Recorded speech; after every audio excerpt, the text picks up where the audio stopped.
Agenda sidang anak AG hari ini adalah pembacaan pledoi atau nota pembelaan dari kuasa hukum anak AG terkait kasus penganiayaan terhadap David Ozora.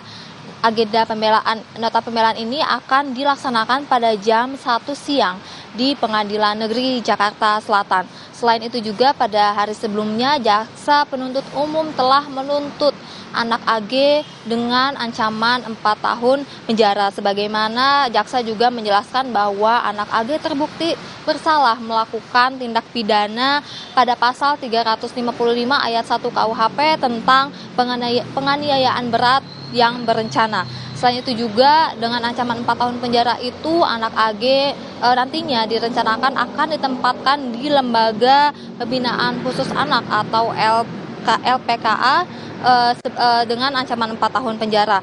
Sebelumnya juga Kepala Kejaksaan Negeri Pengadilan Jakarta Selatan yaitu Syarif Sulaiman menjelaskan alasan mengapa jaksa menuntut AG dengan ancaman 4 tahun penjara, yakni adanya alasan usia. Sebagaimana anak AG yang berkonflik dengan hukum ini masih di bawah umur dan juga diharapkan dapat memperbaiki perbuatannya di masa mendatang. Selain itu juga Syarif menjelaskan bahwa AG masih memiliki masa depan yang masih panjang. Setelah agenda sidang pledoi pada hari ini yang dilaksanakan jam 1 siang di Pengadilan Negeri Jakarta Selatan, selanjutnya akan ada agenda sidang vonis yang direncanakan pada tanggal 10 April 2023 di Pengadilan Negeri Jakarta Selatan. Demikian, Maidop.